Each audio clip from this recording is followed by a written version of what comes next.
सी पराठा विदेशी पकवान। ये रहे दाल चावल, करेले की सब्जी और रोटी। वाह वाह, करेले की सब्जी की बात ही कुछ और है। जब मैं करेले देखती हूँ तब मुंह में पानी आ जाता है। और करेले बनाया भी बहुत अच्छा है ज्योति बहू ने। आपको पसंद है ना बाबूजी? मेरे लिए इतना ही काफी है। मुझे बस एक ही रोटी देना। क्यों? कुछ देर पहले तो आप कह रहे थे आपको जोरों की भूख लगी है, अब भी बस एक ही रोटी खाएंगे। हाँ, अभी ज्यादा भूख नहीं है, रहने तो। लगता है करेले देखकर मुंह बन गया है पंकज का। अरे खा कर देख, बड़े ही स्वाद बने करेले। रहने दीजिए माँ जी, यही बाहर का खाना होता ना तो अभी दो हाथ चाट कर खा रहे होते ये। मम्मी मैं भी बस दाल चावल ही खाऊंगा। मुझे भी बस वही दे दो मम्मी। देखा माँ जी, कैसे बच्चे भी बाप को देखकर नखरे करने लगे। अरे नखरे करने की बात नहीं है, लेकिन अब मुझे रोज रोज करेले और परवल की सब्जी पसंद नहीं है। हाँ तो ठीक है, मैं कहाँ कुछ कह रही हूँ। मैंने दाल चावल भी तो बनाया, वही खा लीजिए। माँ जी और बाबूजी को शांति से खाने दीजिए करेले की सब्जी। मुझे तो भाई एक और रोटी देना। जिस घर में बड़े बुजुर्गों की सेवा अच्छे से होती हो, ऐसे घर को देखकर सदैव ही मन में एक खुशी सी होने लगती है। क्योंकि आजकल बड़े बुजुर्गों की सेवा करता ही कौन है? उनकी पसंद का खाना बनाना, उन्हें बड़े ही प्यार से परोसना, ऐसे घर और ऐसी बहुएं समाज में कम दिखाई देती हैं। लेकिन ज्योति से उसके सास ससुर बड़े ही प्रसन्न थे। अगर कोई उदास हो रहा था तो वो थे उसके बच्चे और पति। आज मेरी मम्मी ने लंच में वेजिटेबल सैंडविच डाला है, पता है? मैं तो आज कुछ स्पेशल लाई हूँ लंच में। क्या स्पेशल है, जरा दिखाओ तो। आज मेरी मम्मी ने नए तरीके के पकोड़े बनाए हैं, देखो। वाह, ये तो दिखने में ही स्वादिष्ट लग रहे हैं बड़े। अरे तू सबका टिफिन देख रही है, अपना खोलना अंजलि। रहने दे किंजल, अंजलि के टिफिन में या तो आलू रोटी होगी या गुआर फली की सब्जी या फिर दाल चावल। आज मेरी मम्मी ने टिंडे की सब्जी और रोटी डाली है। फिर तो रहने ही दे, हमें तो देखना भी नहीं है तेरा टिफिन। तुम खा लो, मैं आती हूँ पानी पीकर। तो एक काम कर, हमारे टिफिन से खा ले। नहीं, तुम्हारी मम्मी ने तुम लोगों के लिए खाना भेजा है, तुम खा लो, मैं पानी पीकर आती हूँ। अंजलि का चेहरा उदास हो जाता है जब वो बाकी सबका टिफिन देखती है। उसने आज अपना टिफिन खोला तक नहीं था। उसका खाना ज्यों का त्यों पड़ा हुआ था। और यही हाल बेचारे सोनू का भी था। उसके दोस्त तो उसके साथ खाना भी नहीं खाना चाहते थे, क्योंकि पता था कि सोनू के टिफिन में हमेशा ही देसी खाना होता है। सोनू तो हमारे साथ बैठी मत, तेरे टिफिन में हमेशा ही रोटी सब्जी दाल चावल होता है, मुझे नहीं पसंद। लेकिन मुझे अकेला खाना खाना पसंद नहीं है, मुझे भी बैठने दो ना प्लीज अपने साथ। हम रोज रोज तेरा वही टिफिन देखकर बोर हो गए। जब तू कुछ नया लाए तब हमारे साथ बैठकर खाना खाना। ठीक है, तुम लोग खाना खाओ, मैं क्लासरूम में बैठ जाता हूँ। सोनू और अंजलि दोनों ने आज टिफिन को हाथ तक नहीं लगाया था। दोनों के दोस्त उन्हें ताने मार रहे थे उनके देसी खाने के लिए, इसलिए दोनों का मन नहीं था आज अपना टिफिन किसी के सामने खोलने का। जब वो घर वापस आए तब दोनों ज्योति पर बरस पड़े। क्या हुआ, आज तुम दोनों ने अपने टिफिन को हाथ तक नहीं लगाया? मम्मी, आपको कितनी बार कहा कि कभी कभी कुछ अलग भी बना दिया करो, रोज रोज ये रोटी सब्जी दाल चावल हमसे नहीं खाए जाते। अरे तो इसमें खराब ही क्या है बताओ? अरे शुक्र करो तुम लोगों को खाने मिल रहा है, किन किन बच्चों को तो ये भी नहीं मिलता। मम्मी, हम जानते हैं खाने की इज्जत करनी चाहिए, लेकिन आप कभी कभी कुछ अलग क्यों नहीं बनाती? हमारे सारे दोस्त हमारा मजाक बनाते हैं। अरे तो ऐसे दोस्त रखे ही क्यों है तुम लोगों ने जो तुम्हें अच्छी चीजें नहीं सिखा सकते? तो एक काम करते हैं, हम स्कूल जाना ही छोड़ देते हैं, ठीक है? ऐसी बात करते क्या बड़ों से? मम्मी, कभी पास्ता सैंडविच पिज्जा भी तो बना दिया करो। अच्छा तो ये बात है, तुम लोगों को विदेशी खाने की आदत पड़ गई अभी। हाँ तो सही है, अब तुम्हें घर का खाना क्यों अच्छा लगेगा? आदत तो तब लगेगी जब आप घर पर बना कर दोगे कुछ। घर में यही देसी खाना ही बनेगा और वही तुम लोगों को खाना भी पड़ेगा, समझे? घर में देसी खाने और विदेशी खाने को लेकर बहस होना आजकल सबके घर में बहुत आम सी बात हो गई है, क्योंकि बच्चे कुछ अलग विदेशी खाना चाहते हैं और बड़े बुजुर्गों को विदेशी स्वाद पसंद नहीं आता। ये लो ऑफिस बैग और टिफिन। आपको टिफिन इतना भारी क्यों लग रहा है? आपने भी खाना नहीं खाया क्या? नहीं, मेरा मन नहीं था खाने का। किसका मन होगा रोज रोज मम्मी एक जैसा खाना खाने का? रोज मैं अलग अलग सब्जियां बनाती हूँ, कोई एक जैसा खाना नहीं बनता है। आज भी आपने देखो कड़ी और चावल बनाए होंगे। हाँ बनाया है, तो क्या हुआ? तुम सब लड़ना बंद करो। ज्योति बच्चे सही कह रहे हैं, रोज रोज ये देसी खाना किसे पसंद आता है? अब आप भी शुरू हो गए। घर में बड़े बुजुर्ग हैं, उन्हें खाना कैसे पचेगा, जरा सोचिए तो। और वैसे भी ये विदेशी स्वाद एक बार जबान पर लग जाता है ना तो उतरता नहीं है। तुम्हें समझाना ही बेकार है। मुझे खाना नहीं चाहिए, मैं सोने जा रहा हूँ। ज्योति अपनी बात से पीछे नहीं हट रही थी और पंकज और बच्चे अपनी बात से। ज्योति को लग रहा था कि उसके बच्चे और पति बस विदेशी स्वाद के लिए पागल हो रहे हैं, लेकिन उसे नहीं पता था कि बाहर के लोग उनके खाने को लेकर उनका कितना मजाक बनाते आए थे। पंकज तू तो अपना टिफिन मत ही लेकर आज, छोड़ दे। हाँ, परवल, टिंडे, चावल, दाल ये सब देखकर अब हम तो उब चुके हैं भाई। तुझे पता है तेरा अलग ही फायदा है इसमें। सबको पता है कि ज्योति भाभी देसी खाना बनाती है, इसलिए ना कोई तुझसे पार्टी मांगता है ना ही पार्टी लेने घर पर आता है।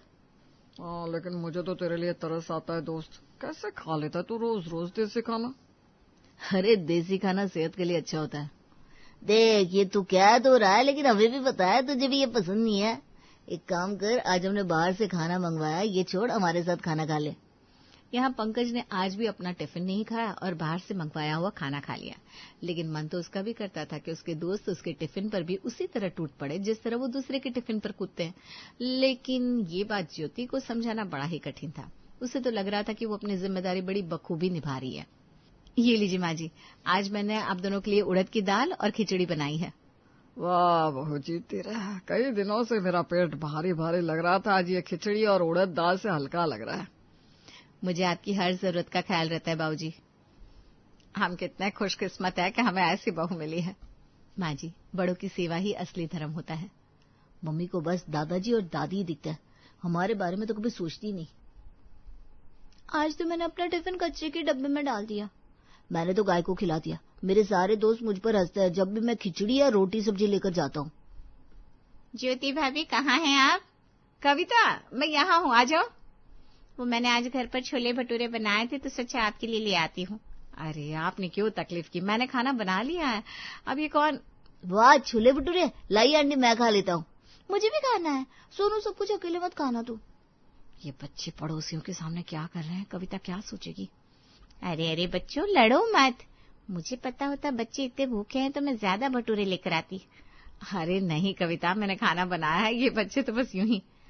नहीं आंटी हमने खाना नहीं खाया, मम्मी ने खिचड़ी बनाई है, मैंने खानी है। हाँ आंटी आपके घर और छोले भटूरे पड़े हैं क्या, आप मुझे दे सकती हैं? अंजलि ये तुम एक काम करो अंजलि बेटा, सोनू को ये छोले भटूरे खाने दो, तुम मेरे साथ मेरे घर चलो, मैं वहां तुम्हें खिलाती हूँ। अरे नहीं कविता, इसकी जरूरत नहीं है। अरे भाभी कोई बात नहीं, देखिए बच्चे कितने भूखे हैं, मेरा तो कलेजा ही फट गया, यूं खाने के लिए लड़ रहे हैं बच्चे। चलो आ जाओ अंजलि आ जाओ। सोनू क्या जरूरत थी पड़ोसन के सामने इस तरह से भुखड़पन करने की। अगर आप कुछ अच्छा नहीं बनाएंगे तो हम क्या कर सकते हैं? अच्छा अब जुबान भी चलने लगी इतनी। आप हटिए, मुझे छोले भटूरे खाने। अंजलि पड़ोस की कविता आंटी के घर छोले भटूरे खाने चली गई। कविता ने ज्योति के घर जो देखा वो पूरे मोहल्ले में फैला दिया कि ज्योति अपने बच्चे को खाना नहीं देती, जिससे मोहल्ले के लोग आपस में ज्योति के लिए बातें करने लगे।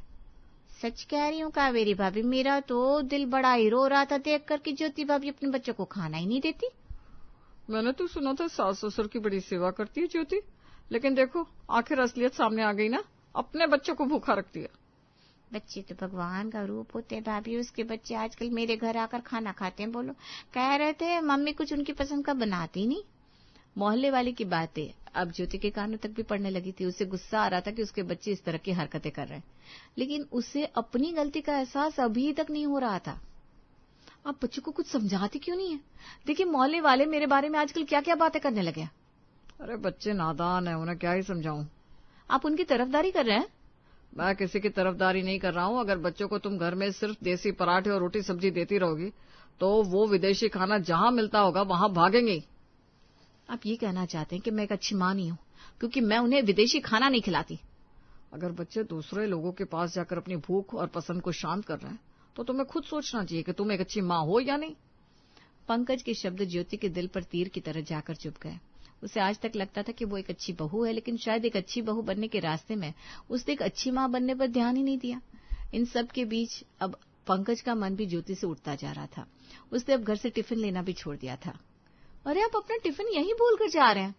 नहीं, मैं भूल कर नहीं जा रहा हूँ, मुझे टिफिन नहीं चाहिए, मैं बाहर से कुछ खा लूंगा। लेकिन बाहर का खाना अच्छा नहीं होता पंकज। जैसे घर का खाना तो होटल जैसा है ना। कोई बात नहीं, मैं रोज रोज ये देसी पराठे खाकर थक गया हूँ। पंकज की बेरुखी साफ साफ उसके चेहरे पर दिखाई दे रही थी। आजकल ना तो वो ऑफिस टिफिन ले जाता था, ना ही ज्योति से ठीक से बात करता था। ये सारी बातें अब उसके सास ससुर से भी छुपी नहीं थी। बस बहुत हो गया, कल से मैं स्कूल ही नहीं जाऊंगा। क्या हुआ, ऐसा क्यों कह रहे हो तुम? रोज रोज ये बोरिंग खाना लेकर जाता हूँ तो सब मेरा मजाक बनाते हैं स्कूल में, मेरे साथ कोई टिफिन भी शेयर नहीं करता। ये प्रॉब्लम तो मेरी भी है, लेकिन कब तक हम ऐसे ही नहीं जाएंगे स्कूल?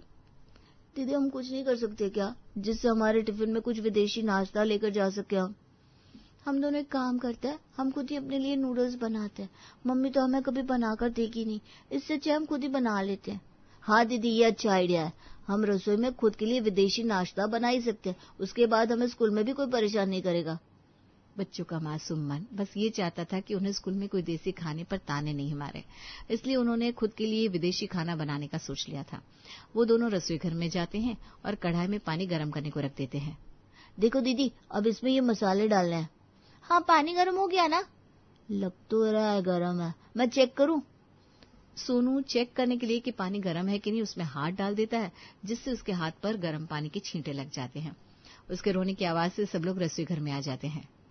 लेकिन तुम दोनों को किसने कहा था यहाँ रसोई घर में आओ? हमने सोचा अब तो कभी हमें विदेशी खाना बनाकर नहीं दोगी, इससे अच्छा कि हम खुद ही बना ले। हमें स्कूल में भी सब लोग चिढ़ाते हैं, देसी पराठा कहकर बुलाते हैं, इसलिए हमने सोचा हम खुद ही बना लेंगे आज सब टिफिन। मासूम बच्चों की बातें सुनकर पंकज का मन पसीज जाता है। उसे ज्योति पर और उसकी जिद पर काफी गुस्सा आ रहा था। आज तक वो चुप था क्योंकि उसे लग रहा था कि ज्योति उसके माता पिता का ध्यान रख रही है, लेकिन आज अपने बच्चों को यूं तकलीफ में देखकर एक पिता का आक्रोश बाहर आ गया। आज तुम्हारी वजह से मेरे बच्चे इस तकलीफ से गुजर रहे हैं। तुम्हारे जिद के कारण आज वो यहाँ पहुंच गए थे। घर में सिर्फ माँ बाबूजी नहीं रहते, हम सब भी रहते हैं, और वही सच्ची गृहिणी होती है जो सबकी पसंद की रसोई बनाए। लेकिन तुम्हें तो बस अच्छी बहू बनना था, जो तुम बन भी गए। लेकिन ज्योति, मेरी नजर में और हमारे बच्चों की नजर में तुम कभी अच्छी पत्नी और माँ नहीं बन पाई। चलो बच्चों। ज्योति को अपनी गलती का एहसास होता है। उसे समझ में आता है कि वो जो जिद पकड़कर बैठी थी, विदेशी खाना नहीं बनाएंगी, वो बेवजह थी। उसके बच्चे हमेशा ही दूसरों के टिफिन को देखकर क्या सोचते होंगे, उन्हें कैसा लगता होगा, ये सोच सोचकर उसकी आंखों से आंसू बहने लगे। ज्योति बहू, गलती हमारी भी है। हमने कभी तुझे दूसरों के बारे में सोचने को या उनकी पसंद का ख्याल रखने को नहीं कहा। तू हमारी सेवा और हमारी पसंद के खाने में इतनी मशगूल हो गई कि अपने बच्चों और पति के लिए वक्त ही नहीं निकाल पाई। नहीं माँ जी, आपकी इसमें कोई गलती नहीं है। मैं चाहती तो सबकी पसंद का ख्याल रख सकती थी, लेकिन मैंने सिर्फ अपनी जिद और खुद को ऊपर रखा। खुद को एक अच्छी बहू साबित करने में मैं भूल गई कि मैं एक माँ और पत्नी भी हूँ। जहाँ से जागो वहीं से सवेरा होता है बहू। ज्योति ने अपनी गलती को समझा और अगले दिन उसने घर में सूजी के पास्ता बनाया और उसमें ढेर सारी सब्जियां डालकर उसे हेल्दी और टेस्टी भी बना दिया। आज जब उसके बच्चों का टिफिन स्कूल में खुला तो पूरा क्लास उसके पास आकर बैठ गया। ये पास्ता इतना स्वादिष्ट है कि मेरे मुंह से शब्द ही नहीं निकल रहे। एक काम कर अंजलि, तू हमारा टिफिन खा ले, हम तेरा खा लेते हैं। कोई बात नहीं, तुम लोग मेरा टिफिन खा लो, मेरी मम्मी ने आज बहुत सारे पास्ता बनाया है। अंजू की सहेलियां उसके टिफिन को छोड़ नहीं रही थी, तो वहीं सोनू तो अपने क्लास का हीरो बन गया था। जब से उसके टिफिन में विदेशी पकवान आने शुरू हो गए थे, दोनों बच्चों के चेहरे से अब मुस्कान दूर ही नहीं होती थी। और पंकज तो अपने बच्चे और टिफिन को देखकर आजकल बड़ा ही सुकून महसूस कर रहा था। क्या बात है, आजकल बड़ा ही खुश खुश रहने लगा है तू। कौन से ढाबे से खाना आने लगा है आजकल? ये किसी ढाबे का नहीं, ज्योति के हाथ का खाना है। और भूल कर भी हाथ मत लगाना। आज उसने स्पेशल तवा देसी बर्गर डाला है टिफिन में। अब तो तेरे घर आना पड़ेगा वही पार्टी लेने के लिए।